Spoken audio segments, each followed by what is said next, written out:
This call is now being recorded. Assalamu alaikum warahmatullahi wabarakatuh. Bismillah, alhamdulillah, wassalatu wassalamu ala rasulillah. Rabbi shrah li sadri wa yassir li amri wahlul 'uqdatam min lisani yafqahu qawli.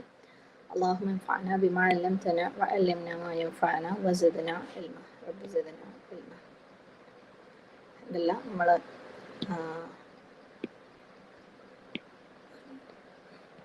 Lesson 6 കഴിഞ്ഞു അല്ലേ. ഇനി lesson 6ൻ്റെ revision നോക്കാം ഇൻഷാ അല്ലാഹ്.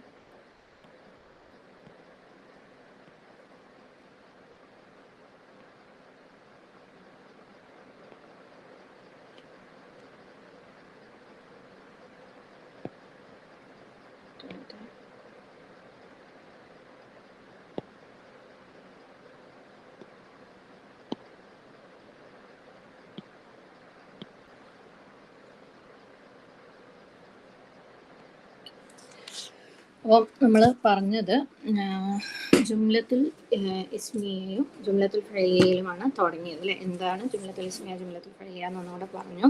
അത് ഒരു sentence ഇസ്മിൽ start ചെയ്ത് കഴിഞ്ഞാൽ, ഒരു പേരിൽ നൗണിൽ സ്റ്റാർട്ട് ചെയ്ത് കഴിഞ്ഞാൽ അത് ജുംലത്തുൽ ഇസ്മിയയും, ഫഅലിൽ സ്റ്റാർട്ട് ചെയ്ത് കഴിഞ്ഞാൽ ജുംലത്തുൽ ഫഅലിയയും. അപ്പോൾ നമ്മൾ ഇതുവരെ ജുംലത്തുൽ ഇസ്മിയയാണ് കണ്ടത്. അപ്പം ഇവിടെ മുതൽ ചെറിയ തോതിൽ നമ്മൾ ജുംലത്തുൽ ഫഅലിയ ഇൻട്രൊഡ്യൂസ് ചെയ്യാണ്. ജുംലത്തുൽ ഫഅലിയ എന്ന് പറയുമ്പോൾ നമുക്ക് ഫഅലിൽ സ്റ്റാർട്ട് ചെയ്യുന്നല്ലോ അല്ലേ. അപ്പോൾ നമ്മൾ ഈ ഒരു ബുക്കിൽ അല്ലെങ്കിൽ ഈ ഒരു കോഴ്സിൽ നമ്മൾ ഫഅലുകൾ കണ്ടിട്ടേ ഇല്ല. അപ്പോൾ ഫസ്റ്റ് ആയിട്ട് നമ്മൾ കാണുന്നത് കാന ആണ്. ഓക്കെ, കാന എന്ന് പറഞ്ഞു കഴിഞ്ഞാൽ ഏറ്റവും അറബിയിൽ ഏറ്റവും കൂടുതൽ ഉപയോഗിക്കപ്പെടുന്ന വേർബാണ് അല്ലെങ്കിൽ ഫഅലാണ് കാന. കാനയുടെ അർത്ഥം വാസ്, ആയിരുന്നു. നമ്മൾ അതിൻ്റെ പ്രസന്റ് ടെൻസ് ആയ ഈസ് എന്നുള്ളത് നമ്മൾ എഴുതാറില്ല അല്ലേ. അറബിയിൽ ഈസ് എന്ന് പറഞ്ഞാൽ അണ്ടർസ്റ്റുഡ് ആണ് പ്രസന്റ് ടെൻസിലുള്ള സെൻറ്റൻസ്. പക്ഷെ വാസ് പാസ്റ്റ് ടെൻസിലാവുമ്പോൾ നമുക്ക് കാന എന്ന് എഴുതണം. അപ്പം ഹുവ സഗീറുൻ എന്ന് പറഞ്ഞു കഴിഞ്ഞാൽ ഹുവ ഹി അല്ലേ, സഗീറുൻ സ്മോൾ. അപ്പം ഹി ഈസ് സ്മോൾ. അതിൽ ഹി വാസ് സ്മോൾ എന്ന് എഴുതുമ്പോൾ കാന സഗീറുൻ, ഹി വാസ് സ്മോൾ. അപ്പം നമുക്കറിയാം മാദി മുദാരി അല്ലേ. മാദി എന്ന് പറഞ്ഞു കഴിഞ്ഞാൽ പാസ്റ്റ് ടെൻസ്, മുദാരി എന്ന് പറഞ്ഞാൽ പ്രസന്റ് അല്ലെങ്കിൽ ഫ്യൂച്ചർ ടെൻസ്. അപ്പോൾ കാന എന്ന് പറയുന്നത് മാദി ഫോമാണ്, പാസ്റ്റ് ടെൻസ് ഫോമാണ്. ഇനി ഏതൊരു വേർബ് എടുത്തു കഴിഞ്ഞാലും ഏതൊരു ഫഅൽ എടുത്തു കഴിഞ്ഞാലും അതിനൊരു സ്റ്റെം, ഒരു തണ്ട് ഉണ്ടാവും, പിന്നെ ഒരു സഫിക്സ് ഉണ്ടാവും, ഒരു പ്രൊനൗൺ സഫിക്സ് ഉണ്ടാവും. ഏത് വേർബിനെയും നമുക്ക് ഒരു സ്റ്റെമ്മായിട്ട് ഒരു എന്താണ് നമ്മൾ ചെടികളൊക്കെ എടുക്കുന്ന പോലെ ഇമാജിൻ ചെയ്യുക. ചെടിക്ക് ഒരു മെയിൻ തണ്ട് ഉണ്ടാവില്ലേ, ഒരു കുഞ്ഞു ചെടി എടുത്തു കഴിഞ്ഞാൽ എന്നിട്ട് അതിന് സൈഡിൽ ഇങ്ങനെ ബ്രാഞ്ചസ് ഉണ്ടാവും.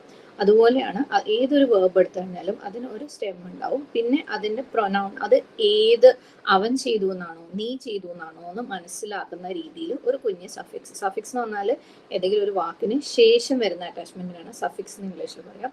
അതിൻ്റെ മുന്നേ വരുന്ന അറ്റാച്ച്മെൻറ്റിനെ പ്രിഫിക്സ് എന്ന് പറയാം.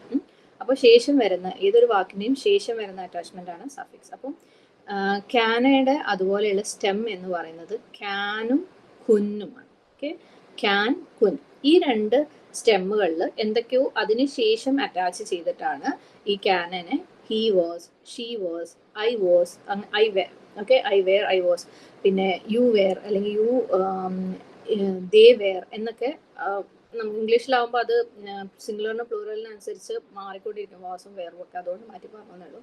അങ്ങനെ തീരുമാനിക്കുന്നത് ഇതിന് ശേഷം നമ്മൾ എന്ത് അറ്റാച്ച് ചെയ്യുന്നു എന്നുള്ളതിനനുസരിച്ചാണ്. അപ്പം ക്യാൻ്റെ കൂടെ ഒരു ഫത്ഹ ആഡ് ചെയ്യുമ്പം ക്യാന ആവും. അപ്പം അതെന്തായി, ഹി അവൻ അല്ലെങ്കിൽ അത് ആയി. ഓക്കെ, ഹി വാസ് അല്ലെങ്കിൽ ഇറ്റ് വാസ്, അത് മാസ്കുലിൻ പുല്ലിംഗ ഏകവചനം. ഇനി ക്യാൻ സെയിം റൂട്ടിൻ്റെ കൂടെ അറ്റ് ഫത്ഹ ത. ഓക്കെ, അറ്റ് ആഡ് ചെയ്യുമ്പം ക്യാനത്ത്. ക്യാനത്ത് എന്ന് പറഞ്ഞു കഴിഞ്ഞാൽ ഷീ അല്ലെങ്കിൽ അതായത് അവൾ അല്ലെങ്കിൽ അത്. ഓക്കെ, അതിനുള്ള എക്സാമ്പിൾസ് ഒക്കെ നമ്മൾ കണ്ടു. ഹുവ ഫിൽ ബൈത്തി, അവൻ എന്താണ്, he is in the house, അവൻ വീട്ടിലാണ്. ക്യാന ഫിൽ ബൈത്തി, he was in the house, അവൻ വീട്ടിൽ ആയിരുന്നു അല്ലേ, അവൻ ആ വീട്ടിൽ ആയിരുന്നു. അതുപോലെ ഹിയ വെച്ചിട്ടൊക്കെ എഴുതാം. ഇനി നമ്മൾ കണ്ടു ഹുവനെ റീപ്ലേസ് ചെയ്തിട്ടാണ് ഇവിടെ ക്യാന എഴുതിയിട്ടുള്ളത് അല്ലേ. ഹുവ എന്ന് പറഞ്ഞാൽ അവൻ, ഹി ഇസ് എന്നാണ് നമ്മൾ എഴുതുന്നത്. ക്യാന പറഞ്ഞാൽ ഹി വാസ്. അപ്പം ഈ ഹുവയും കൂടെ എഴുതാൻ പറ്റുമോ? പറ്റും. നമ്മൾ ഹുവ ക്യാന എന്ന് എഴുതുമ്പം ഇവിടെ ഹീക്ക് ഒരു സ്ട്രെസ് വരും.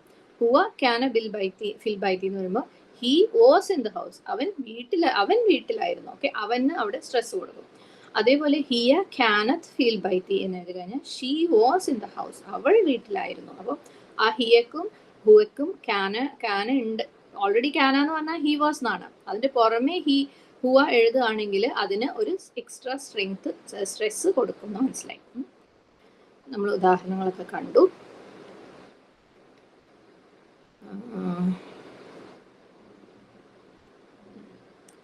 ഇനി നമ്മൾ പറഞ്ഞിരുന്നു അല്ലേ, നൗണിൽ ഇസ്മിൽ സ്റ്റാർട്ട് ചെയ്യുന്നത് ജുംലത്തുൽ ഇസ്മിയയും ഫെയിലിൽ സ്റ്റാർട്ട് ചെയ്യുന്നത് ജുംലത്തുൽ ഫെയിലിയാണെന്ന് നമ്മൾ പറഞ്ഞിരുന്നു അല്ലേ. അപ്പം മുഹമ്മദുൻ കാന ഫിൽ ബൈത്തി, Muhammad was in the house. ഇത് നമുക്കറിയാം എന്താണ് ജുംലത്തുൽ ഇസ്മിയാണെന്ന് അല്ലേ. ഇനി ഈ മുഹമ്മദിനെ ഇതിന് ജുംലത്തുൽ ഫിഅലിയ ആക്കണമെങ്കിൽ കാന മുഹമ്മദുൻ ഫിൽ ബൈത്തി. ഓക്കെ, ഫിഅലിൽ സ്റ്റാർട്ട് ചെയ്യുമ്പോൾ ഓക്കെ, കാന മുഹമ്മദുൻ ഫിൽ ബൈത്തി. ഇനി ഇതേ കാര്യത്തിന് തന്നെ വേറൊരു രീതിയിലും കൂടെ ജുംലത്തുൽ ഇസ്മിയ ആക്കി എഴുതാം. അതായത് ഈ മുഹമ്മദിനെ അവസാനത്തേക്ക് കൊണ്ടുപോകാം. ഓക്കെ, കാന ഫിൽ ബൈത്തി മുഹമ്മദുൻ, ഇതും ജുംലത്തുൽ ഇസ്മിയ ആണ്. ഇവിടെ കാന വെച്ചാണ് തുടങ്ങുന്നതെങ്കിലും ഇതിന് ആക്ച്വലി രണ്ട് സബ്ജക്റ്റ് ഉള്ള പോലെ തോന്നും അല്ലെ. കാന എന്ന് പറയുമ്പം ഹി വാസ് എന്ന് വരും, മുഹമ്മദ് എന്ന് വരും. കാനയുടെ ചേർന്ന് മുഹമ്മദ് വരാണെങ്കിലാണ് അത് ജുംലത്തുൽ ഫിഅലിയാണ്. അതായത് ഫിഅലിന് ശേഷം ഫിഅൽ കഴിഞ്ഞിട്ട് ഇസ്മ വരുന്നുണ്ടെങ്കിൽ, അല്ലെങ്കിൽ ഇവിടെ ഇപ്പോൾ കാന ഫിൽ ബൈത്തി ആണെങ്കിലും അത് ജുംലത്തുൽ ഫിഅലിയാണ്. കാരണം അവിടെ ഈ കാനയിൽ തന്നെ ഓൾറെഡി ഫിഅലുണ്ട് അല്ലെ, ഐ മീൻ ഇസ്മ ഉണ്ട്. പക്ഷെ ഇവിടെ ഒരു ഇസ്മ എക്സ്ട്രാ വന്നിട്ടുണ്ട്, ഈ ഇസ്മ അവസാനമാണ് എഴുതിയിട്ടുള്ളത്. അങ്ങനെ വരുമ്പം ഈ ഒരു സെന്റൻസും ജുംലത്തുൽ ഇസ്മിയാണ്. ഇത് ചിലപ്പോൾ ഇപ്പൊ ഒത്തിരി കൺഫ്യൂഷൻ ആവും, നമുക്ക് പോകെ മനസ്സിലായിക്കോളും. ഓക്കെ, കാന ഫിൽ ബൈത്തി മുഹമ്മദുൻ എന്ന് എഴുതി കഴിഞ്ഞാൽ ഇതും ജുംലത്തുൽ ഇസ്മിയ തന്നെയാണ്. എന്നാൽ കാന മുഹമ്മദുൻ ഫിൽ ബൈത്തി എന്ന് പറഞ്ഞു കഴിഞ്ഞാൽ അത് ജുംലത്തുൽ ഫിഅലിയാണ്. ഓക്കെ, ഇനി വേറെ നമ്മൾ എന്താ പറഞ്ഞത്,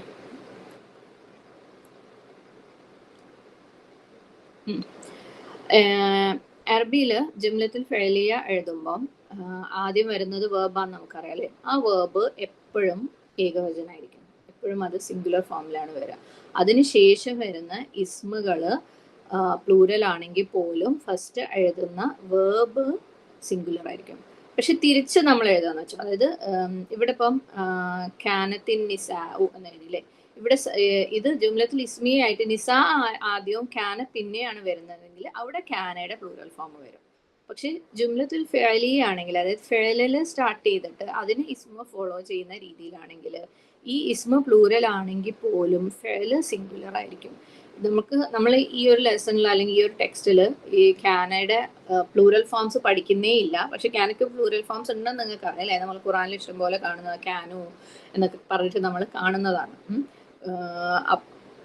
പക്ഷെ ജുംലത്തുൽ ഫിഅലിയയിൽ ഇസ്മ പ്ലൂറൽ ആണെങ്കിൽ പോലും ഫിഅൽ എപ്പോഴും സിംഗുലർ ഫോർമാറ്റിലേ വരുള്ളൂ. കാനത്തിൻ നിസാഉ, കാന റിജാലു അല്ലെ. റിജാൽ എന്ന് പറയുന്നത് മെൻ, പുരുഷന്മാരാണ്, പ്ലൂറലാണ്. നിസാ എന്ന് പറഞ്ഞാൽ വിമൻ, സ്ത്രീകളാണ്, പ്ലൂറലാണ്. പക്ഷെ അതിന്റെ സ്റ്റാർട്ടിങ്ങിലുള്ള വേർബ് എപ്പോഴും എന്താണ്, സിംഗുലർ ഫോർമാറ്റിൽ മാത്രമാണ്.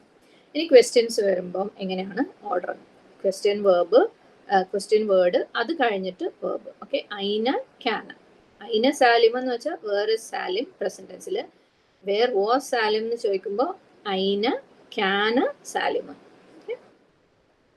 എക്സാമ്പിൾസ് കണ്ടു. പിന്നെ കാനയുടെ സബ്ജക്റ്റ് മർഫു ആണ്. ഇതുവരെ നമ്മൾ അങ്ങനെയാണ് കണ്ടത് അല്ലേ. അപ്പം അരിജാലു മിൻ അൽവാനിയ, കാന വന്നാലും അരിജാലു തന്നെയാണ്. കാന ജസ്റ്റ് ആഡ് ചെയ്യുന്നു മാത്രമേ ഉള്ളൂ. ഇവിടെ റിജാലിന് മാറ്റമൊന്നും വരുന്നില്ല അല്ലെ, എറാബിൽ ചേഞ്ച് ഒന്നും വരുന്നില്ല. ഇവിടെയും മർഫു ആണ്, ഇവിടെയും മർഫു തന്നെയാണ്. അപ്പൊ കാന ആഡ് ചെയ്ത് കഴിഞ്ഞാൽ കാനയുടെ മുബ്തദ, അതായത് കാനയുടെ സബ്ജക്റ്റ് ഓഫ് കാന മർഫു ആയിരിക്കും. പിന്നെ നമ്മൾ കാനയുടെ അടുത്ത ഫോമുകൾ, നമ്മൾ ഇതുവരെ കാനയും കാനത്ത് മാത്രമേ കണ്ടിട്ടുണ്ടായിരുന്നുള്ളൂ. കാൻ കുൻ ആണ് സ്റ്റെമ്മുകൾ എന്ന് പറഞ്ഞു. കുൻ സ്റ്റെമ്മ് യൂസ് ചെയ്ത് കഴിഞ്ഞാൽ നമുക്ക് ഐ യു എന്നുള്ളത് എഴുതാൻ പറ്റും. ഓക്കെ, നമ്മൾ സിംഗുലർ മാത്രമേ നോക്കുന്നുണ്ടുള്ളൂ, അതുകൊണ്ടാണ് ഐ യു എടുക്കുന്നത്, വി നമ്മൾ എടുക്കുന്നില്ല. അപ്പം കുൻ പ്ലസ് തു കുൻ തു, ഐ വാസ്. കുൻ പ്ലസ് ത എന്താണ് നീ. ഓക്കെ, യു വേർ പുല്ലിംഗം ഏകവചനം. കുൻ പ്ലസ് തി നീ, അതേപോലെ യു വേർ സ്ത്രീലിംഗ ഏകവചനം. ഓക്കെ, അപ്പൊ നേരത്തെ നമ്മൾ ക്യാൻ എന്നുള്ള സ്റ്റെമ്മ യൂസ് ചെയ്തത്, ക്യാന ക്യാനറ്റ്. ഇവിടെ കുൻ എന്നുള്ള സ്റ്റെമ്മ മാത്രം യൂസ് ചെയ്യാണ്. കുന്തു കുന്ത കുന്തി. ഇതെല്ലാം സിംഗുലർ മാത്രമാണ്. നീ എന്നുള്ള സിംഗുലർ മാത്രം നമ്മൾ ഇവിടെ പഠിക്കുന്നുള്ള ഏകവചനം. നിങ്ങളിലേക്ക് നമ്മൾ പോകുന്നില്ല. ഓക്കെ, ഇൻഷാല്ലാ. അപ്പോൾ കുന്തു കുന്ത കുന്തി. അപ്പോൾ അന ഫിൽ ബൈത്തി, ഞാൻ വീട്ടിലാണ്. അത് I am in the house ആണ്. I was in the house എന്ന് എഴുതുമ്പോൾ കുന്തു ഫിൽ ബൈത്തി അല്ലേ. അതുപോലെ അൻത ഫിൽ മദ്രസത്തി, you are in the school. You were in the school എന്ന് എഴുതുമ്പോൾ നമ്മൾ അൻത മാറ്റിയിട്ട് കുന്ത ആക്കി മാറ്റും. ഓക്കെ, കുന്ത ഫിൽ മദ്രസത്തി. ഇനി അൻത കുന്ത എന്ന് എഴുതുകയാണെങ്കിൽ അവിടെ യുക്ക് സ്ട്രെസ് ആണ്. നേരത്തെ നമ്മൾ ഹുവ പറഞ്ഞ പോലെ, ഹുവ ക്യാന പറഞ്ഞ പോലെ. ഓക്കെ, അൻത കുന്ത വളരെ റെയർ ആയിട്ട് അങ്ങനെ പറയുള്ളൂ. ഇനി അഥവാ പറയുകയാണെങ്കിൽ you were in the school, അതായത് നീ എന്ന് പറഞ്ഞ കാര്യത്തിന് സ്ട്രെസ് കൊടുക്കലാണ് ഈ കുന്തയുടെ ക്യാനയുടെ ഒക്കെ കൂടെ എക്സ്ട്രാ സബ്ജക്റ്റ് നമ്മൾ ആഡ് ചെയ്യാം. അൻതി കുന്തി അല്ല അൻതി ഫിൽ മക്തബി, you are in the office. അൻതി സ്ത്രീലിംഗ ഏകവചനാണ് നീ. അപ്പം അതിന് യു വേർ എന്നാക്കുമ്പോൾ കുന്തി ഫിൽ മക്തബി, അതല്ലെങ്കിൽ അൻതി കുന്തി ഫിൽ മക്തബി. അൻതി കുന്തി എന്ന് പറഞ്ഞാൽ അൻതിക്ക് യുക്ക് ഒരു സ്ട്രെസ് കൊടുക്കലാണ്. പിന്നെ നമ്മൾ തൊട്ട് മുമ്പേ കണ്ടത് ക്യാനയുടെ സബ്ജക്റ്റ് ആണ്. ഇനി ക്യാനയുടെ പ്രെഡിക്കേറ്റ് ഉണ്ട് അല്ലെ. അതായത് നമ്മൾ കണ്ടു അർറജുലു ഫി അൽമാനിയ, മിൻ അൽമാനിയ എന്ന് കണ്ടു അല്ലെ. റിജാലു അല്ലെങ്കിൽ അർറജുലു ഫിൽ അൽമാനിയ എന്ന് കണ്ടു. അതിന്റെ ക്യാന ആഡ് ചെയ്യുമ്പോഴും അത് തന്നെ മർഫൂ തന്നെയാണ് അതിന്റെ സബ്ജക്റ്റ്. എന്നാൽ ക്യാന ആഡ് ചെയ്യുമ്പം ഒരു സെന്റൻസിന്റെ മുബ്തദ ഖബർ പാർട്ട്, ഓക്കെ, പ്രെഡിക്കേറ്റ് പാർട്ട്, അത് എന്തായിട്ട് മാറും? മൻസൂബായിട്ട് മാറും. ഇവിടെ ഖാലിദുൻ മുദീറുൻ, Khalid is the principal, Khalid is a principal അല്ലേ. നമുക്ക് ഇന്നയുടെ കാര്യം അറിയാം അല്ലെ. ഇന്ന ആഡ് ചെയ്യുമ്പം ഇന്നയുടെ സബ്ജക്റ്റ് ആണ് എന്താവുന്നത്? മൻസൂബാവുന്നത്. ഇന്ന ഖാലിദൻ മുദീറുൻ എന്നാണവ. എന്നാൽ ക്യാന ആഡ് ചെയ്യുമ്പം ക്യാനയുടെ പ്രെഡിക്കേറ്റ് ആണ്, ഖബർ ആണ് മൻസൂബാവ. ക്യാന ഖാലിദുൻ മുദീറൻ, Khalid was a director. Okay, ക്യാന ഖാലിദുൻ മുദീറൻ. അപ്പൊ ക്യാനയുടെ പ്രെഡിക്കേറ്റ്, ക്യാനയുടെ ഖബർ എന്താവും? മൻസൂബാവും. ആ റൂള് നമ്മൾ കണ്ടു, എക്സാമ്പിൾസ് ഒക്കെ കണ്ടു. പിന്നെ ഇന്നയുടെ കൂടെ ഇന്നയും ക്യാനയും കൂടെ വരുന്ന സെന്റൻസസ് നോക്കാം. ഇന്ന ഖാലിദൻ ക്യാന മുദീറൻ. നേരത്തെ നമ്മള് ഖാലിദുൻ മുദീറൻ എന്ന് പറഞ്ഞു, ഇന്ന ഖാലിദൻ മുദീറൻ എന്ന് പറഞ്ഞു. ഇന്ന ഖാലിദൻ ക്യാന മുദീറൻ. ഇന്ന ഖാലിദൻ മുദീറുൻ, ഖാലിദുൻ എന്താണ്?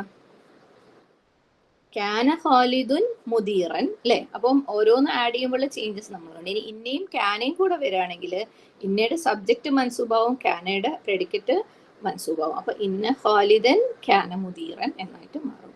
ഇനി വേറൊരു കാര്യമുള്ളത്, ഇന്നയുടെ കൂടെ അറ്റാച്ച് ചെയ്തിട്ട് വേർബുകൾ വരില്ല. ഇന്നയുടെ കൂടെ അറ്റാച്ച്മെന്റ് എപ്പോഴും ഇസ്മായിരിക്കും. ഇന്നനെ ഫോളോ ചെയ്തിട്ട് ഇസ്മാണ് വരിക. അപ്പം നമുക്ക് ഇന്ന ക്യാന എന്ന് എഴുതാൻ പറ്റൂല. അതുകൊണ്ട് തന്നെ നമ്മൾ ഖാലിദിനെ ഇങ്ങോട്ട് കൊണ്ടുപോകുന്നത് ക്യാനയുടെ ഇടയ്ക്ക്. അപ്പോൾ ഇന്ന ഖാലിദൻ ക്യാന മുദീറൻ. ഇനി ഇതുപോലെ ഒരു നെയിം ആയിട്ടുള്ള ഇസ്മ അല്ലെങ്കിൽ പ്രോപ്പർ നൗൺ ഇല്ലെങ്കിൽ നമ്മൾ അവിടെ എന്ത് ചെയ്യും? ഒരു ദമീർ അറ്റാച്ച് ചെയ്യും. ഇന്നഹു ക്യാന മുദീറൻ. ഇന്ന ക്യാന എന്ന് എഴുതൂല. ഓക്കെ, ഇന്നയും വേർബും കൂടെ അടുപ്പിച്ച് എഴുതൂല. ഇന്ന ക്യാന എന്നുള്ളതല്ല, ഇന്നയും വേർബും കൂടെ അടുപ്പിച്ച് എഴുതൂല. അതുകൊണ്ട് അതിനിടക്ക് നമ്മൾ ഒരു ഇസ്മ അല്ലെങ്കിൽ ഒരു ദമീർ കയറ്റിയിട്ട് വേണം എഴുതാൻ വേണ്ടിയിട്ട്. ഇന്നയുടെ കൂടെ ദമീർ എഴുതുമ്പോൾ നമുക്കറിയാലോ അല്ലെ, ദമീറിന് മാറ്റങ്ങളൊന്നും വരൂല, ദമീർ മൻസൂബൊന്നും ആവൂല. അതുകൊണ്ട് ഇന്നഹു ക്യാന മുദീറൻ. പിന്നെ നമ്മൾ കുന്തു കുന്ത കുന്തി ക്യാന ക്യാന ഇത്രയും പഠിച്ചു. ഇന്ന ക്യാന പഠിച്ചു. ഇനി സാധാരണ അറബിയിലെ സംസാര ഭാഷയിൽ ശരിക്കും സബ്ജക്റ്റ് കഴിഞ്ഞിട്ട് വേർബ് എന്നുള്ള ഫോമാറ്റിൽ വരാം. മുഹമ്മദുൻ ക്യാന താലിബ് എന്നാണ് വരാം. എന്നാൽ ക്ലാസിക്കൽ അറബിക്കൽ, ഓക്കെ, ക്ലാസിക്കൽ അറബിക് എന്ന് പറഞ്ഞാൽ സാഹിത്യപരമായിട്ട് ഉപയോഗിക്കുന്ന അറബിയിൽ വേർബ് കഴിഞ്ഞിട്ടാണ് സബ്ജക്റ്റ് വരിക. ക്യാന മുഹമ്മദുൻ താലിബൻ, ക്യാന മുഹമ്മദുൻ താലിബൻ എന്ന് വരും. ഇവിടെ സബ്ജക്റ്റ് കഴിഞ്ഞിട്ട് വേർബ് മാത്രമല്ല, ഇവിടെ സബ്ജക്റ്റിന് ഒരു സ്ട്രെസ് കൂടുതൽ ഉണ്ടാവും ക്ലാസിക്കൽ എഴുത്തിൽ. ജസ്റ്റ് മനസ്സിലാക്കാൻ വേണ്ടി പറയുന്നതേ ഉള്ളൂ. തുടർന്ന് നമ്മൾ ദർഫുകൾ പഠിച്ചു അല്ലെ. അസ്മാ ഉ ദർഫ്, ക്രിയാവിശേഷണം. നമ്മൾ മുമ്പ് സ്വിഫ പഠിച്ചിട്ടുണ്ടായിരുന്നു, നാമങ്ങളുടെ വിശേഷണം അല്ലെ. ഒരു പേരിനെ, ഒരു ഇസ്മിനുള്ള വിശേഷണങ്ങളാണ് സ്വിഫ എന്ന് പറഞ്ഞത്. എന്നാൽ ദർഫ് എന്ന് പറയുമ്പം ക്രിയകളെ വിശേഷിപ്പിക്കുക. നമ്മൾ ചെയ്യുന്ന എന്തെങ്കിലും ഒരു കാര്യത്തിന് വിശേഷിപ്പിക്കുക, അതിൻ്റെ രീതി, അതിൻ്റെ രീതിയിൽ ചെയ്തു, അല്ലെങ്കിൽ ഇന്ന സ്ഥലത്ത് വെച്ച് ചെയ്തു എന്നൊക്കെ പറഞ്ഞുകൊണ്ട്, അല്ലെങ്കിൽ ഇന്ന സമയത്ത് ചെയ്തു എന്നൊക്കെ പറയുന്നതിനാണ് ക്രിയാവിശേഷണം എന്ന് പറയുന്നത്. അപ്പം ദർഫുകൾ പൊതുവെ അറബിയിൽ രണ്ടായിട്ട് ഡിവൈഡ് ചെയ്യും. ഒന്ന് ദർഫു മക്കാൻ, പ്ലേസസിൻ്റെ ആഡ്വർബ്, അതായത് എവിടെ വെച്ച് ചെയ്തു എന്നുള്ള പോലെ അർത്ഥം വരുന്ന, അതായത് എന്തെങ്കിലും ഒരു ക്രിയയെ എവിടെ ചെയ്തു എന്ന് പറയാൻ വേണ്ടി ഉപയോഗിക്കുന്ന വാക്കുകളാണ് ദർഫു മക്കാൻ. അതേപോലെ ദർഫു ജമാൻ, ആഡ്വർബ്സ് ഓഫ് ടൈം, എപ്പോൾ ചെയ്തു എന്നുള്ളത് കാണിക്കാൻ വേണ്ടിയിട്ട് നമ്മൾ കുറേ എക്സാമ്പിൾസ് കണ്ടു അല്ലെ. ആഡ്വർബ്സ് ഓഫ് പ്ലേസിന്, അതായത് ദർഫു മക്കാനിന് എക്സാമ്പിൾസ് ഫൗഖ, തഹ്ത, ഇൻദ, അമാമ, ഖൽഫ, വറാഅ, ബൈന, അബവ്, ബിലോ എന്നൊക്കെ പറഞ്ഞുകൊണ്ട് നമ്മൾ കുറേ എക്സാമ്പിൾസ് ഒക്കെ കണ്ടു. അതേപോലെ ദർഫു ജമാനും എക്സാമ്പിൾസ് കണ്ടു അല്ലെ. ടൈം, ഖബ്ല, ബിഫോർ, ബഅദ, യൗമ, അൽ അംസി, ബിൽ അംസി, അവ്വല അംസിൻ, ഗദൻ, അൽ ആന, now, tomorrow, day before yesterday, yesterday, today, after, before എന്നൊക്കെ പറഞ്ഞുകൊണ്ട് കുറേ ദർഫു ജമാനുകളും കണ്ടു. ഇനി ദർഫുകൾ പൊതുവെ അവ സ്വയം എന്തായിരിക്കും, മൻസൂബായിരിക്കും. ഒരു പ്രത്യേക യൂസേജ് ഇല്ലാന്നുണ്ടെങ്കിൽ, അതായത് ഇന്ന രീതിയിൽ അത് മാത്രം യൂസ് ചെയ്യാത്ത കാര്യങ്ങളാണെങ്കിൽ ദർഫുകൾ പൊതുവെ എപ്പോഴും മൻസൂബായിരിക്കും. ദർഫിന് ശേഷം വരുന്ന ഇസ്മ മജ്റൂർ ആയിരിക്കും. ഓക്കെ, അത് നമ്മളെ ഹർഫ് ജറിന്റെ പോലെയാണ് എഴുതുമ്പോൾ നമുക്ക് കാണാം ദർഫിന് ശേഷം വരുന്ന ഇസ്മുകൾ. ഓക്കെ, ഒരു എക്സാമ്പിൾ, അൽ ബൈത്തു ഖൽഫൽ മദ്രസത്തി. ഇവിടെ ഖൽഫ പിന്നിൽ അല്ലെ, ബിഹൈൻഡ് എന്നുള്ള അർത്ഥം വരുന്ന ഖൽഫ എന്ന് പറയുന്ന വാക്ക് അതെന്താണ്, ദർഫ് സമാൻ അല്ലെ. ദർഫ് ഖൽഫ എന്ന് പറയാം, സോറി, ദർഫു മക്കാൻ സ്ഥലമാണല്ലോ കാണിക്കുന്നത്. അപ്പൊ പിന്നിൽ അൽ മദ്രസത്തി മജ്റൂർ. ഓക്കെ, അൽ മദ്രസത്തി, ഇവിടെ ഖൽഫ മൻസൂബ്, അൽ മദ്രസത്തി മജ്റൂർ, അൽ ബൈത്തു ഖൽഫൽ മദ്രസത്തി. ഇത് വന്നത് കൊണ്ടാണ് ഇവിടെ അൽ മദ്രസത്തി എന്ന് വന്നത്. പിന്നെ വൊക്കാബുലറീസ് കണ്ടു. വേറെന്താണ്, പിന്നെ ഇതിനകത്ത് ഈ രണ്ട് ദർഫുകൾക്ക് പല പല കോണ്ടെക്സ്റ്റുകളിൽ പല രീതിയിൽ അർത്ഥങ്ങൾ വരുന്നത് നമ്മൾ കണ്ടു. അതുകൊണ്ട് അതിന് കുറച്ച് ടിപ്സ് പോലെയാണ് നമ്മൾ പഠിച്ചത്. ഇത് ഒരു കംപ്ലീറ്റ് സ്റ്റഡിയൊന്നും അല്ല. ഇന്ത്യയുടെയും മഴയുടെയൊക്കെ ചിലപ്പം ഇതൊന്നും അല്ലാത്ത യൂസേജ് ഒക്കെ നിങ്ങൾ കാണാൻ ചാൻസ് ഉണ്ട്. നമുക്ക് വളരെ മിനിമം ആവശ്യമായിട്ടുള്ള ടിപ്സ് മാത്രമാണ് നമ്മളിവിടെ പഠിച്ചിട്ടുള്ളത്. ഓക്കെ, അപ്പം ഇന്ത്യയും മഴയും തമ്മിലുള്ള വ്യത്യാസം എന്ന് പറയുന്നത്, രണ്ടും ഹാസ് ഓർ ഹാവ്, ഒരു ഓണർഷിപ്പിന് I have a pen, I have a book എന്നൊക്കെ പറയാൻ വേണ്ടിയിട്ട് രണ്ട് യൂസ് ചെയ്യാറുണ്ട്, ഇന്ത്യയും മഴയും. പക്ഷെ ഇന്ത്യയും മഴയും തമ്മിലുള്ള വ്യത്യാസം എന്ന് വെച്ചാൽ, എന്താ എന്ന് പറഞ്ഞു കഴിഞ്ഞാൽ ഐ ഹാവ് എ പെൻ, പക്ഷെ അത് എൻ്റെ കയ്യിൽ ഇപ്പം ഇല്ല. Okay, I have a book, പക്ഷെ അത് എൻ്റെ ബുക്ക് എൻ്റെ കയ്യിലില്ല. എനിക്കൊരു ബുക്ക് ഉണ്ട്, അല്ലെങ്കിൽ ബുക്ക് എൻ്റെതാണെന്നൊക്കെ പറയുന്നത് പോലെ അതുണ്ട്, പക്ഷെ എൻ്റെ കയ്യിലില്ല. പക്ഷെ അൽ കിതാബു മഅഹു, മഅ എന്ന് പറയുമ്പോൾ അത് എൻ്റെ കയ്യിൽ ഇപ്പോൾ ഉണ്ട്. ഓക്കെ, രണ്ടും എൻ്റെതാണ്, പക്ഷെ മഴ എന്ന് പറയുമ്പോൾ അത് എൻ്റെ കയ്യിൽ ഇപ്പോൾ ഉണ്ട്. ആ ഒരു വ്യത്യാസം ഇന്ത്യക്കും മഴയ്ക്കും ഉണ്ട്. ഓക്കെ, അൽ കിതാബു ഇൻദഹു എന്ന് പറഞ്ഞാൽ the book is with him, അൽ കിതാബു മഅഹു എന്ന് പറഞ്ഞാൽ the book is with him now. രണ്ടും എന്താണ്, ഹി ഹാസ് ദ ബുക്ക് ആണ്, രണ്ടും അവന് ബുക്ക് ഉണ്ടെന്നാണ്. പക്ഷെ അവന്റെ കയ്യിൽ ബുക്ക് ഉള്ളപ്പോൾ അത് മഅനാണ് വരാം. ഓക്കെ, ആ ഒരു മൊമെന്റിൽ ബുക്ക് കയ്യിൽ ഉണ്ടെങ്കിൽ. ഇൻദി കിതാബുൻ, I have a book. Okay, ഇൻദി, ഇൻദഹു എന്ന് പറയുമ്പോൾ അവന്, ഇൻദി എന്ന് പറഞ്ഞാൽ എനിക്കുണ്ട്. Okay, I have a book. പിന്നെ ഇന്ത്യയുടെ വേറെ 2-3 യൂസേജസ് നമ്മൾ കണ്ടിരുന്നു. എന്താന്ന് പറയുമ്പോൾ ഒരു മനുഷ്യനും ഒരു ഒബ്ജക്റ്റും, ഓക്കെ, ഒരു ഹ്യൂമനും ഒരു ഒബ്ജക്റ്റും അടുത്തടുത്തുണ്ടാകുമ്പോൾ നമ്മൾ ഇന്ത്യയാണ് യൂസ് ചെയ്യുക. ജാലിസ്, ഖാലിദുൻ ജാലിസുൻ ഇൻദൽ ബാബി. ഇവിടെ ഖാലിദും ബാബുമാണ് ഹ്യൂമനും ഒബ്ജക്റ്റും. ഓക്കെ, ഹ്യൂമനും നോൺ ലിവിങ് സാധനവും. അപ്പം അതുകൊണ്ട് ഇന്ത യൂസ് ചെയ്തു. എന്നാൽ ഒരു ഒബ്ജക്റ്റുമാണ്, രണ്ടും നോൺ ഹ്യൂമൻ ആണെങ്കിൽ ഖരീബുൻ ആണ് യൂസ് ചെയ്യുക. ഓക്കെ, അതിനൊരു എക്സാമ്പിൾ, അൽ ബൈത്തു ഖരീബും മിനൽ മദ്രസത്തി. ഇവിടെ ബൈത്തും മദ്രസയുമാണ്, രണ്ടും എന്താണ്, ഒബ്ജക്റ്റ് ആണ്. അതുകൊണ്ട് ഖരീബും മിൻ. ഓക്കെ, ഖരീബും മിൻ. ഖരീബും മിൻ എഴുതുന്നത് നിങ്ങൾക്ക് അറിയാലോ അല്ലേ. ഖരീബിന്റെ ബായിദിന്റെ യൂസേജ് നമ്മൾ മുന്നേ കണ്ടിട്ടുണ്ട്. അതുകൊണ്ടാണ് ഖരീബ് എഴുതുമ്പോൾ അതിന് മിൻ, ബായിദാണെങ്കിൽ അൻ എന്നൊക്കെ യൂസേജ് ഉണ്ട്, അങ്ങനെയാണ് യൂസ് ചെയ്യുക. അതുകൊണ്ടാണ് ഇവിടെ മിൻ എഴുതുന്നത്. ഇനിയിപ്പോൾ ഈ മിൻ എവിടെ നിന്ന് വന്നതാന്ന് വിചാരിക്കണ്ട. പിന്നെ ഇനി എന്താ രണ്ട് മനുഷ്യർ തമ്മിലുള്ള അടുത്തടുത്താന്ന് പറയുമ്പം എന്താ യൂസ് ചെയ്യാം. ഓക്കെ, യൂസ് ചെയ്യാം. പക്ഷെ അതിന്റെ അർത്ഥം എന്താന്ന് വെച്ചാൽ ഇപ്പം കുന്തു എന്താ ഖാലിദിൻ എന്ന് പറഞ്ഞു കഴിഞ്ഞാൽ എന്താ അതിന്റെ അർത്ഥം വെച്ചാൽ അറ്റ് ദ ഹൗസ് ഓഫ്, ഞാൻ ഇന്ന ആളുടെ വീട്ടിലാണ്. ഓക്കെ, ഇന്ന ആളുടെ വീട്ടിലാണ്. I was at Khalid house. ഇവിടെ ബൈത്തൊന്നും നമ്മൾ എവിടെയും പറഞ്ഞിട്ടില്ല അല്ലെ. കുന്തു എന്താ ഖാലിദിനെ പറഞ്ഞിട്ടുള്ളൂ. അതിന്റെ ഖാലിദിന്റെ വീട്ടിലാണ്. അങ്ങനെയാണ് എന്താ രണ്ട് മനുഷ്യന്മാരുടെ കേസിൽ യൂസ് ചെയ്ത് കഴിഞ്ഞാൽ. ഇനി അള്ളാന്റെ കൂടെ എന്താ യൂസ് ചെയ്ത് കഴിഞ്ഞാൽ അള്ളാന്റെ കാഴ്ചയിൽ, ഇൻ ദ സൈറ്റ് ഓഫ് അല്ലെ, ഇന്ന ദീന ഇൻദ അല്ലാഹുൽ ഇസ്ലാം. അതിപ്പം അള്ളാഹുവിന്റെ കാഴ്ചയിൽ, അള്ളാഹു ഇങ്കൽ എന്നുള്ള അർത്ഥം.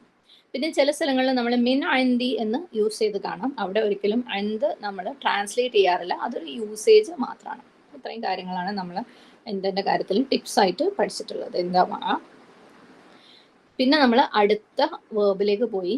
ഖാല അറബിയിലെ സെക്കൻഡ് മോസ്റ്റ് യൂസ്ഡ് വേർബാണ്. നമുക്കറിയാം ഖുറാനിലൊക്കെ ഇപ്പം ഒരു ആപ്പൊക്കെ എടുത്ത് ഖാല എന്ന് സെർച്ച് ചെയ്ത് കഴിഞ്ഞാൽ സുബ്ഹാനല്ലാഹ് അതിൻ്റെ ഡിഫറെൻറ്റ് ഫോർമാറ്റുകൾ അങ്ങനെ വരും അല്ലേ. ഖാലയുടെ മാദി മുദാരി കണക്കില്ലാതെ വരും. ഖാലയും കാനയും അങ്ങനെയാണ്. അപ്പോൾ വളരെ കോമൺ ആയിട്ട് യൂസ് ചെയ്യപ്പെടുന്ന രണ്ട് വേർബ്സ് ആണ് ഇത് രണ്ടും, ഖാലയും കാനയും. ഖാലയ്ക്കും ഇതേപോലെ കാനനെ പോലെ സിംഗുലർ ഫോംസ് നമ്മൾ കണ്ടു. ഖാല ഹീ സെഡ്, ഖാലത്ത് ഷീ സെഡ്, കുൽത്തു ഐ സെഡ് അല്ലേ, ഞാൻ പറഞ്ഞു, കുൽത്ത കുൽത്തി നീ പറഞ്ഞു, മെയിൽ ആൻഡ് ഫീമെയിൽ ഫോം. നമ്മൾ സിംഗുലർ മാത്രമേ ഇവിടെ പഠിക്കുന്നുള്ളൂ. പിന്നെ ഖാല എന്ന് പറഞ്ഞിട്ട് അത് ഇത് ഡയറക്റ്റ് സ്പീച്ച് എങ്ങനെയാണ് ഖാല വെച്ച് എഴുതാന്ന് പറഞ്ഞു അല്ലേ. കുൽത്തു അൽ വസീറു ഖാദിമുൻ, I said the minister is coming. അതായത് നമ്മൾ ഇംഗ്ലീഷിൽ പറയുമ്പോൾ ഒരു കാര്യം ഒരാൾ പറഞ്ഞത് അതേപോലെ പറയുന്നതിനാണ് ഡയറക്റ്റ് സ്പീച്ച് എന്ന് പറയുന്നത്. ഓക്കെ, അപ്പം അതിനുള്ള എക്സാമ്പിൾസ് നമ്മൾ കണ്ടു. പിന്നെ ലീ എന്ന് പറഞ്ഞ ഹെർഫിന്റെ 2-3 യൂസേജസ് ഇവിടെയും ഞാൻ പറയണേ. ലീ എന്ന് പറയുന്ന ഹെർഫിന്റെ മൊത്തം യൂസേജ് നമ്മളിവിടെ പറയുന്നില്ല. ഇതുപോലെ പല ഹെർഫുകൾക്കും ഒരുപാട് യൂസേജസ് ഉണ്ട്. ഓക്കെ, അതൊക്കെ നമുക്ക് ഇൻഷാ അല്ലാഹ് അള്ളാഹുവിന്റെ തൗഫീഖ് ഉണ്ടെങ്കിൽ അടുത്തടുത്ത ബുക്കുകളൊക്കെ പഠിക്കുമ്പോൾ കുറച്ചായിട്ട് പഠിച്ചെടുക്കാം. അപ്പം ഇവിടെ ഇപ്പോൾ എന്താ മഴയാണെങ്കിലും കുറച്ചേ നമ്മൾ പറഞ്ഞിട്ടുള്ളൂ, ലീ ആണെങ്കിലും 2-3 പറയുന്നുള്ളൂ. ഓക്കെ, അപ്പം ലീയുടെ ഒരു യൂസേജ് എന്ന് പറയുന്നത് നമ്മൾ കാല പറയുമ്പോൾ, അതായത് പറഞ്ഞു എന്ന് പറയുമ്പോൾ ആരോട് പറഞ്ഞു എന്ന് പറയാൻ വേണ്ടിയിട്ട്, ടു, ആരോട് പറഞ്ഞു എന്ന് പറയാൻ വേണ്ടിയിട്ട് നമ്മൾ ലീ യൂസ് ചെയ്യാറുണ്ട്. മാത്രമല്ല ലീ ഹെർഫ് ജറാണ്. ലീക്ക് ശേഷം വരുന്ന ഇസ്മ മജ്റൂർ ആവും. ഓക്കെ, അപ്പം ഇവിടെ ഒരു എക്സാമ്പിൾ, ഖാലത്ത് ലിർരിജാലി അർറഈസു ദാഹിബുൻ. ഖാലത്ത് അവൾ പറഞ്ഞു, ലിർരിജാലി ആ പുരുഷന്മാരോട്, ലിർരിജാലി. Okay, she told the men അല്ലെങ്കിൽ she told to the men ആണ്. നമ്മളത് ഇംഗ്ലീഷിൽ എഴുതുമ്പോൾ she told to the men എന്ന് പറയാറില്ല. ഷീ ടോൾ ദ മെൻ എന്ന് പറഞ്ഞാൽ തന്നെ അവൾ ആ പുരുഷന്മാരോട് പറഞ്ഞു എന്നാണ്. അപ്പോൾ അവരോട് പറഞ്ഞു, ആരോടാണ് പറഞ്ഞതെന്ന് കാണിക്കാൻ വേണ്ടിയിട്ട് ലീ ചേർക്കാറുണ്ട്. ഈ ലീക്ക് ശേഷം വന്ന ഇസ്മ മജ്റൂർ ആയിട്ടുണ്ട്. പിന്നെ ലീയുടെ കൂടെ ഗമീറുകൾ അറ്റാച്ച് ചെയ്ത് വരുമ്പം ഓക്കെ അത് ലാ ആയിട്ട് മാറും. അത് നിങ്ങൾ പല സ്ഥലത്തും നോട്ട് ചെയ്തിട്ടുണ്ടാവും. ലീ പ്ലസ് ഹുവ എന്ന് പറയുന്നത് ലിഹു അല്ല, ലഹു ആണ്. അതുപോലെ ലീ പ്ലസ് ഹിയ ലഹ, ലീ പ്ലസ് അന ലീ ആണ്. ഓക്കെ, ലീ പ്ലസ് നെഹ്നു ലന, അതൊക്കെ നമ്മൾ സ്ഥിരമായിട്ട് കാണുന്നല്ലേ, നമ്മുടെ ദ്വാകളിലൊക്കെ അധികം ഉണ്ടാവാറുണ്ട് ഈ യൂസേജസ്. അപ്പം ഇവിടെ ഖാല ലഹ അവളോട് എന്താണ്, അവൻ അവളോട് പറഞ്ഞു അല്ലേ. ഖാല ഹീ ടോൾഡ് ലഹ അവളോട്. ഓക്കെ, അപ്പം ലീനെ ഇന്ന ഒരാളോട് പറഞ്ഞു എന്നുള്ള രീതിയിൽ യൂസ് ചെയ്യുന്നതാണ് നമ്മൾ കണ്ടത്. ഇനി എന്തെങ്കിലും ഒരു പ്രത്യേക കാര്യം ചെയ്യാനായിട്ട്, ഇൻ ഓർഡർ ടു, എന്തെങ്കിലും ഒരു പേർപ്പസിന് വേണ്ടിയിട്ട് ലീ യൂസ് ചെയ്യുമ്പോൾ അതാണ് ലീയുടെ അടുത്ത യൂസേജ്. അതിനുള്ള ഒരു ഉദാഹരണമാണ് ഇവിടെ ലി സിയാറ. ഓക്കെ, ഹും ഖാദിമൂന ഇലൽ മദീനത്തി ലി സിയാറത്തി ഉമ്മിഹിം, എന്തിനു വേണ്ടിയിട്ടാണ്, ടു വിസിറ്റ്. ഓക്കെ, അവർ they are coming to the city to visit their mother. Okay, to visit അതിന് വേണ്ടിയിട്ട് ലീ യൂസ് ചെയ്യാറുണ്ട്. എന്തെങ്കിലും ഒരു പ്രത്യേക കാര്യം ഇവിടെ സിയാറ ചെയ്യാൻ വേണ്ടിയിട്ട്, അങ്ങനെ ചെയ്യാൻ വേണ്ടി അത് ആ ഉദ്ദേശത്തിന് വേണ്ടി ഇൻ ഓർഡർ ടു എന്ന് കാണിക്കാൻ വേണ്ടിയിട്ട് നമ്മൾ ലീ യൂസ് ചെയ്യാറുണ്ട്. ലീയുടെ രണ്ടാമത്തെ യൂസേജ് ആണ് ഇവിടെ കണ്ടത്. അങ്ങനെ യൂസ് ചെയ്യാൻ പറ്റുന്ന കുറേ വാക്കുകളൊക്കെ നമ്മളിവിടെ പഠിച്ചിട്ടുണ്ട്. ഇൻഷാ അല്ലാഹ് നമ്മൾ പോകാതെ യൂസ് ചെയ്താൽ ഈസിയാവും. എക്സസൈസ് ഉണ്ട്, ഇതിൻ്റെ ആൻസേഴ്സ് ഞാൻ എഴുതിയിട്ട് പരമാവധി ഇന്ന് തന്നെ അയച്ചുതരാം. ഇനി ലീയുടെ ഒരു യൂസേജും കൂടെ ഉള്ളത് ബിലോങ്ങിങ് ടു, എന്തെങ്കിലും ഒന്നിൻ്റെ ഒരാളുടെ സ്വന്തമായിരിക്കുക, ഉടമസ്ഥതയിലായിരിക്കുക എന്നുള്ളത്. ഇപ്പം നമ്മൾ ഇദാഫ എഴുതുന്നത് പോലെ അല്ലേ, മൈ പെൻ, ടീച്ചേഴ്സ് ബുക്ക് എന്നൊക്കെ പറയുന്നത് പോലെ ഇന്ന ഒരാളുടെ ഓണർഷിപ്പിലായിരിക്കുക എന്നുള്ളത് എഴുതാൻ വേണ്ടി കൂടെ ലീ യൂസ് ചെയ്യാറുണ്ട്. ഉദാഹരണം, ഹാദൽ മക്തബു ലിൽ മുദീരി, ഹാദൽ മക്തബു ലിൽ മുദീരി, the office is the directors, ഈ മുദീറിൻ്റെതാണ് എന്ത്, ഈ ഓഫീസ് അല്ലേ, ഹാദൽ മക്തബു ലിൽ മുദീരി. അപ്പം ഒരാളുടേതാണെന്ന് കാണിക്കാൻ വേണ്ടി, ഒരു ഓണർഷിപ്പ് കാണിക്കാൻ വേണ്ടിയും ലീ യൂസ് ചെയ്യും. ഇത് മൂന്നാമത്തെ യൂസേജ്. ഓക്കെ, നമ്മൾ സാധാരണ ഇദാഫ എഴുതുമ്പം നമുക്കൊരു റെസ്ട്രിക്ഷൻ ഉണ്ടായിരുന്നു അല്ലേ, എന്തെങ്കിലും ഒരാളുടെ വേറെ ഒന്നൊന്ന് കാണിക്കുമ്പോൾ ഒന്നെങ്കിൽ രണ്ടും എന്താവണം, രണ്ടും നക്കിറ ആയിരിക്കും, അല്ലെങ്കിൽ രണ്ടും മാരിഫ ആയിരിക്കും. അങ്ങനെയാണ് നമ്മൾ ഇദാഫ എഴുതിയിട്ടുള്ളത്. ഹാദ മക്തബുൽ മുദീരി എന്ന് പറഞ്ഞാൽ ഇവിടെ മക്തബും മുദീറും എന്താണ്, മാരിഫയാണ്, കാരണം ഇവിടെ അൽ വന്നിട്ടുണ്ട്. ഇനി ഹാദ മക്തബു മുദീർ എന്ന് പറഞ്ഞു കഴിഞ്ഞാൽ ഇത് രണ്ടും നക്കിറയാണ്, കാരണം ഇവിടെ അൽ വന്നിട്ടില്ല, ഇത് തൻവീൻ വന്നിട്ടുണ്ട്. ഇങ്ങനെയാണ് നമ്മൾ ഇദാഫ എഴുതിയിട്ടുള്ളത്. പക്ഷേ ഒരു ഡെഫിനിറ്റിന്റെ ഇൻഡെഫിനിറ്റിനും ഒരു ഇൻഡെഫിനിറ്റിന്റെ ഡെഫിനിറ്റിനും നമുക്ക് ഇദാഫയിൽ എഴുതാൻ പറ്റില്ലായിരുന്നു. ആ ഒരു കുറവ് ഇവിടെ ലീ ഉപയോഗിച്ച് നമുക്ക് നികത്താൻ പറ്റും. ഹാദ മക്തബു, ഹാദ മക്തബുൻ, ദിസ് ഇസ് ആൻ ഓഫീസ് ലിൽ മുദീരി ഓഫ് ദ ഡയറക്ടർ. ഇവിടെ an office of the director അല്ലേ. അപ്പം ഇവിടെ നക്കിറയും ഇവിടെ മാരിഫയും. അപ്പം ഡയറക്ടറുടെ, ആ ഡയറക്ടറുടെ ഒരു ഓഫീസ്. എന്നാൽ ഇവിടെയോ ഹാദൽ മക്തബു ലി മുദീരിൻ. ഓക്കെ, ദിസ് ഓഫീസ്, ഇവിടെ ഇത് എന്താണ്, ഡെഫിനറ്റ് ആണ്, മാരിഫയാണ്. ലി മുദീരിൻ ഇത് നക്കിറയാണ്. This office is of a director, ഈ ഓഫീസ് ഒരു ഡയറക്ടറുടേതാകുന്നു. അപ്പം അങ്ങനെ ആ ഒരു ഇദാഫയുടെ ആ ഒരു കുറവ് നമുക്ക് ലീ ഉപയോഗിച്ച് നികത്താൻ പറ്റും. ഓക്കെ, അങ്ങനെ ലീയുടെ 3 യൂസേജസ് നമ്മൾ കണ്ടു. ഇതിൻ്റെ ആൻസേഴ്സ് ഒക്കെ ഞാൻ അയക്കാം. ആൻഡ് ലാസ്റ്റ് കോൺസെപ്റ്റ് ഇന്ന. ഇന്ന നമ്മൾ മുമ്പ് പഠിച്ചിട്ടുണ്ട്, നിശ്ചയമായും എന്ന് പറഞ്ഞിട്ട് ഒരു സെന്റൻസിന്റെ സ്റ്റാർട്ടിങ്ങിൽ എഴുതുന്നത്. ഇവിടെ ഇന്നനെ റിപ്പോർട്ടഡ് സ്പീച്ചിൽ ദാറ്റ് എന്ന അർത്ഥത്തിന് വേണ്ടിയിട്ട് യൂസ് ചെയ്യാറുണ്ട്. അതായത് നമ്മൾ നേരത്തെ പോലെ ഡയറക്റ്റ് സ്പീച്ചിൽ പറഞ്ഞു അല്ലെ, എന്താണ്, ഒരാൾ പറഞ്ഞത് അതേപോലെ എടുത്ത് പറയുന്നത് നമ്മൾ പറഞ്ഞു. ഇനി ഒരാൾ പറഞ്ഞതിന് വേറൊരാൾ പറയുമ്പോഴാണ് അതിന് റിപ്പോർട്ടഡ് സ്പീച്ച് അല്ലെങ്കിൽ ഇൻഡയറക്റ്റ് സ്പീച്ച് എന്ന് പറയുന്നത്. അപ്പം you said that he is A student. Okay, നീ അങ്ങനെ പറഞ്ഞു എന്ന് ഞാൻ പറയാണ്.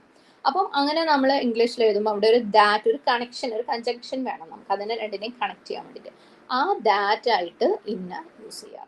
ഇന്നയുടെ അടുത്ത യൂസേജാണ്. ഞാൻ പറഞ്ഞല്ലോ, ഹർഫുകൾ നമ്മളിങ്ങനെ പഠിക്കും തോറും കുറേ രീതിയിൽ യൂസ് ചെയ്യുന്നത് കാണാം. അപ്പം ഖുറാനിലുടനീളം ഞാൻ എപ്പോഴും ഉദാഹരണം പറയുന്ന ഒരു എക്സാമ്പിളാണ് മാക്ക്. സുബ്ഹാനല്ലാ, 10 യൂസേജ് ഉള്ളതായിട്ട് എനിക്ക് തന്നെ അറിയാം, അതിലും കൂടുതൽ ഉണ്ടെന്ന് വിചാരിക്കും. സുബ്ഹാനല്ലാ. അപ്പം മാ എന്ന് പറയുന്ന ഒരൊറ്റ ഹർഫ് കൊണ്ട് പല കോണ്ടെക്സ്റ്റിൽ പല മീനിങ്സ് വരും. അതേപോലെയാണ് പല ഹർഫുകളും, പല കോണ്ടെക്സ്റ്റ്. ഹർഫുകളെ കുറിച്ച് പഠിക്കാന്ന് പറഞ്ഞാൽ അത് വലിയ സംഭവം, ഒരൊറ്റ വാക്ക് 2 വാക്ക് അല്ലെ, ഒരു അക്ഷരമൊക്കെ ഉള്ള കാര്യങ്ങളാണ് ഹർഫുകളെങ്കിലും ഭയങ്കര പവർഫുള്ളാണ്. അവരില്ലാണ്ട് നടക്കൂല അറബി ഭാഷ. അപ്പം ഓരോ ഹർഫിനും പല പല യൂസേജസ് ഉണ്ട്. ഇന്നയുടെ രണ്ടാമത്തെ ഒരു യൂസേജാണ് നമ്മളിവിടെ കണ്ടത്. റിപ്പോർട്ടഡ് സ്പീച്ചിൽ ഒരാൾ പറഞ്ഞത് വേറൊരാൾ അല്ലെങ്കിൽ പിന്നീട് ഒരു അവസരത്തിൽ ഏറ്റു പറയുമ്പോഴാണ് അവിടെ വരുന്ന ദ, ഇന്നത് പറഞ്ഞു, യു സെഡ് ദാറ്റ് എന്ന് പറയാൻ വേണ്ടിയിട്ട്, ദാറ്റിന് വേണ്ടിയിട്ട് നമ്മൾ ഇന്ന യൂസ് ചെയ്യുന്നത്. അപ്പം അത്രയുമാണ് ലെസൺ 6. ഇതിൽ ഈ ഒരു എക്സസൈസിന് ഞാൻ ആൻസേഴ്സ് എഴുതി വെച്ചിട്ടുണ്ട്. മറ്റേത് രണ്ടിനും കുറച്ചും കൂടി ബാക്കിയുണ്ട്. മറ്റേത് രണ്ടും കൂടെ ഞാൻ എഴുതിയിട്ട് ഞാൻ ഇൻഷാല്ലാ അയച്ചുതരാം. നിങ്ങളൊക്കെ ചെയ്തതൊക്കെ കറക്റ്റ് ആണോ എന്ന് നോക്കുക. ഇത്രയും പെട്ടെന്ന് തന്നെ എക്സസൈസിന്റെ ക്വസ്റ്റ്യൻസും തരാം. എക്സസൈസിന്റെ ക്വസ്റ്റ്യൻസ് ചെയ്യുന്നതിന് മുമ്പ് കഴിയുന്നതും ഒരു റൗണ്ട് നിങ്ങൾ റിവിഷൻ ചെയ്യുക, എന്നിട്ട് ചെയ്യുക. അപ്പോൾ പരമാവധി നമുക്ക് കറക്റ്റ് ചെയ്യാൻ നോക്കാം. എന്നിട്ടും വരുന്ന തെറ്റുകളും പഠിച്ചു കഴിഞ്ഞാൽ മാഷാഅല്ലാഹ് അപ്പോഴേക്കന്നെ നിങ്ങൾ എക്സാമിന് റെഡിയായി. പിന്നെ ഒരാഴ്ച എക്സാം റിവിഷനും നടത്തുക, കഴിയെങ്കിൽ ഗ്രൂപ്പുകളായിട്ട് നടത്തുക. എന്നിട്ട് നമുക്ക് ടെസ്റ്റ് നടത്തണം. ടെസ്റ്റ് കുറച്ച് നല്ലോണം ഡീറ്റെയിൽ ആയിട്ട് ഇടണം എന്ന് വിചാരിക്കുന്നുണ്ട്. കാരണം നിങ്ങൾക്ക് കുറേ ക്ലാസ് ടെസ്റ്റുകളുടെ ചാൻസസ് ഇതിൽ മിസ്സായിട്ടുണ്ട് തിരക്കുകൾ കാരണം. അപ്പം കുറച്ച് ടഫായിട്ട് തന്നെ എക്സാം ഇടണം എന്ന് വിചാരിക്കുന്നു. അല്ലാഹു അലം, സമയത്തിനനുസരിച്ച്. അപ്പം ശരിക്കും നല്ലപോലെ പ്രിപ്പയർഡ് ആയിട്ട് വരാം ഇൻഷാല്ലാഹ്. ഓക്കെ, എന്നാലും അടുത്ത ആഴ്ച നമുക്ക് എക്സസൈസിൻ്റെ ഡിസ്കഷൻ ഒരു ക്ലാസ് വെക്കണം. ഓക്കെ, അൽഹംദുലില്ലാഹ്. അല്ലാഹുമ്മ ഇന്നി അഊദു ബിക മിൻ ഇൽമിൻ ലാ യൻഫഉ വമിൻ ഖൽബിൻ ലാ യഖ്ശഉ വമിൻ നഫ്സിൻ ലാ തശ്ബഉ വമിൻ ദഅവത്തിൻ ലാ യുസ്തജാബു ലഹാ വആഖിറു ദഅവാനാ അനിൽ ഹംദുലില്ലാഹി റബ്ബിൽ ആലമീൻ. അസ്സലാമു അലൈക്കും വറഹ്മത്തുള്ളാഹി.